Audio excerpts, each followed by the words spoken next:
আসসালামু আলাইকুম ওয়া রাহমাতুল্লাহি ওয়া বারাকাতুহু। এখন আমি দেখাবো লেয়ার লেয়ার সম্পর্কে আলোচনা করব আর কি। তো লেয়ারের মাধ্যমে কিভাবে কি করা হয় না করা হয়, তো আমি এখন লেয়ার সম্পর্কে আলোচনা করব। তো চলুন দেখা যাক। আমি আমার এর আগের ভিডিওতে আমি দেখাইছি যে ফটোশপের মাধ্যমে কিভাবে একটা পিকচারকে ওপেন করতে হয়। তো এই যে আমি পিকচারটা ওপেন করলাম ফটোশপে। তো ওপেন করার পরে এরকম একটা ইন্টারফেস চলে আসছে। তো আসার পরে এই যে দেখতেছেন আমার ডান দিকে যে লেয়ার অপশন, ঠিক আছে, লেয়ার আছে, পাত আছে, এইগুলা কিভাবে আনছে দেখেন। আমি এটা ক্লোজ করে দিতেছি। তো ক্লোজ করে দেওয়ার পরে এটা কিভাবে আমি আনছি, এটা এই যে উইন্ডো মেনুতে ক্লিক করব। উইন্ডো মেনুতে ক্লিক করার পরে এই যে লেয়ার অথবা কিবোর্ড থেকে F7 এ ক্লিক করব, তাহলে এটা চলে আসবে। জাস্ট আসলো। তো আসার পরে এই দেখতেছেন আমার একটা লেয়ার আছে কি ব্যাকগ্রাউন্ড, ঠিক আছে। আমি এটা আরেকটা লেয়ার করব, কপি করব। তো কপি করার কয়েকটা মাধ্যমই আছে, আমি সবগুলো মাধ্যম দেখাবো ইনশাল্লাহ, আপনারা সাথেই থাকবেন। তো প্রথম যে মাধ্যমটা দেখাবো সেটা হইতেছে কিবোর্ড থেকে ক্যাট্রল যে চাপ দিলে কপি হয়ে যাবে লেয়ার। এই দেখেন, কিবোর্ড থেকে ক্যাট্রল যে চাপ দিলাম, লেয়ার 1 চলে আসলো। তো আমি এখন লেয়ার 1কে আরেকটা লেয়ার কপি করব। তো এইটা কপি করার জন্য আরেকটা মাধ্যম আছে, তো আমি দেখাইতেছি। সে মাধ্যমটা হইতেছে কিবোর্ড থেকে লেয়ার 1 সিলেক্ট থাকা অবস্থায় কিবোর্ড থেকে Ctrl A চাপ দিব। চাপ দেওয়ার পরে দেখতেছেন যে আমার পিকচারের এরিয়াটা পুরো সিলেক্ট হয়ে গেছে। তো সিলেক্ট হওয়ার পরে আমি আবার কিবোর্ড থেকে Ctrl C চাপ দেব। Ctrl C চাপ দেওয়ার পরে তারপরে Ctrl B চাপ দেব।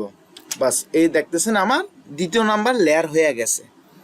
তো দ্বিতীয় নাম্বার লেয়ার হয়ে গেছে। তো এখন আমি আর একটা মাধ্যম দেখাবো। এই দেখতেছেন যে এই লেয়ারটা ড্র্যাগ করে এই যে প্লাস চিহ্ন দেখতেছেন, এই যে প্লাস চিহ্নটা আপনারা দেখতেছেন, এই প্লাস চিহ্নটা হইতেছে আপনার ক্রিয়েট এ নিউ লেয়ার, ঠিক আছে, ক্রিয়েট এ নিউ লেয়ার। তো আমি এই লেয়ারটাকে ড্র্যাগ করে নিয়ে এইটার উপরে প্লাসের উপরে আমি ছেড়ে দেব।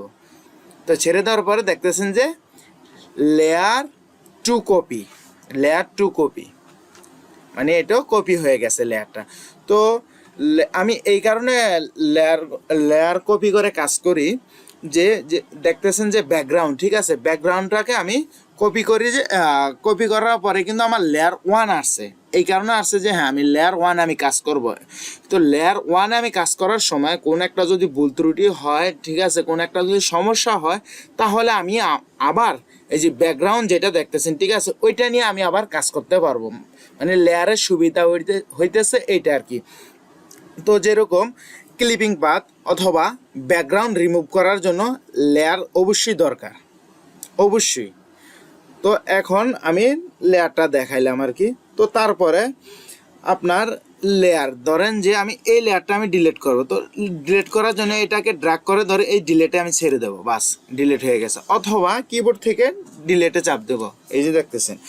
তো ডিলেটে চাপ দিলাম। তো চাপ দেওয়ার পরে আমি এখন একটা নতুন লেয়ার নিব। এই যে ব্যাকগ্রাউন্ডটা আমার সিলেক্ট থাকবে। তো সিলেক্ট থাকার অবস্থায় লেয়ার 1 আর ব্যাকগ্রাউন্ডের মাঝে আমি একটা নতুন লেয়ার নিব। এটা কিভাবে নেব?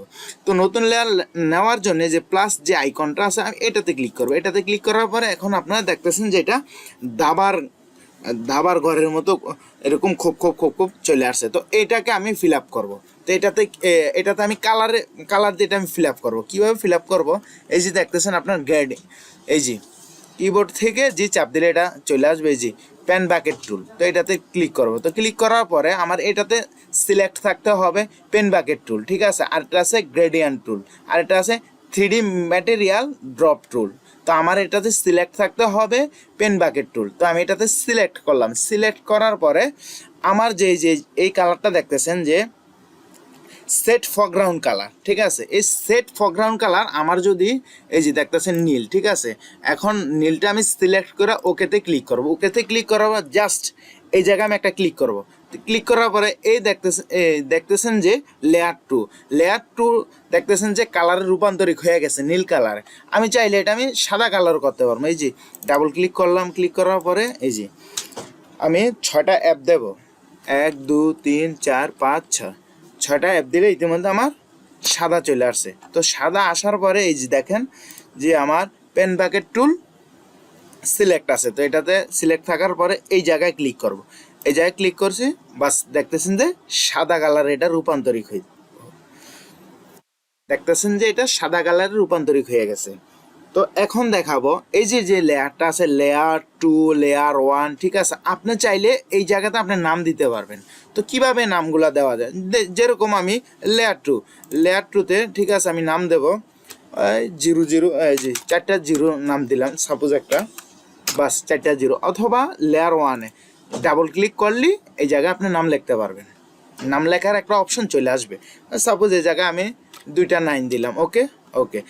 আবার যদি এই পিকচারটা অথবা এই হোয়াইট কালারটার উপরে যদি আপনি ডাবল ক্লিক করেন, ঠিক আছে, তাহলে কিন্তু আবার হবে না, তাহলে কিন্তু হবে না।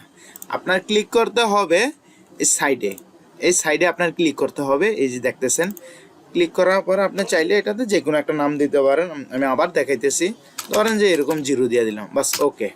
তো এখন এই লেয়ারগুলা, ঠিক আছে, আপনি চাইলে এটা ডিলিট করতে পারবেন। তো ডিলিট করার জন্য তো আমি দেখাইলাম যে কিবোর্ড থেকে ডিলিট চাপ দিলেও ডিলিট হয়ে যাবে, অথবা ড্র্যাগ করে নিয়ে এই জায়গায় যে ডিলিট অপশনে ডিলিট যে আইকনটা আছে এটাতে ছেড়ে দিলে আপনার ডিলিট হয়ে যাবে। তো আপনারা এই বিষয়টা একটু দেখবেন অবশ্যই। এটা আপনারা দেখলে আমার মনে হয় যে লেয়ার যে সংক্রান্ত আপনাদের সমস্যা, ওই সমস্যা আর থাকবে না। আমরা আস্তে আস্তে সামনের দিকে আগাইতেছি ভিডিও টিউটোরিয়ালগুলো নিয়ে, ঠিক আছে। সামনে আরও অনেক কিছু আছে, আস্তে আস্তে আপনারা বুঝতে পারবেন। আপনারা এক এক করে টিউটোরিয়ালগুলো খুব মনোযোগ দিয়ে দেখবেন এবং শুনবেন, তারপরে আপনারা কাজ করবেন, অনেক প্র্যাকটিস করবেন। তো প্র্যাকটিস করলে অবশ্যই আপনারা সাকসেস হতে পারবেন। 2-1বার প্র্যাকটিস করার পরে যে হয়ে গেছে বাকি, এরকম কোনো কিছু করবেন না, তাহলে মনে করলেন যে সামনে অনেক বিপদ আছে যেটা বলার বাইরে। কারণ আমরা এই গ্রাফিক ডিজাইনের এই কোর্সটা শেষে আমরা মার্কেট প্লেস নিয়ে আপনার ধারণা দেব, যেরকম ফাইবার আছে, ফ্রিল্যান্সার.com আছে, কীভাবে ফ্রিল্যান্সার.com-এ কাজ করতে হয়, fiverr.com-এ কাজ করতে হয়, লগো ডিজাইন কীভাবে করতে হয়, টি শার্ট। কারণ আমাদের সামনের টিউটোরিয়ালগুলো এরকম আসতেছে। তো আজকে এই পর্যন্তই, সবাই ভালো থাকবেন, সুস্থ থাকবেন। আসসালামু আলাইকুম ওয়া রাহমাতুল্লাহি।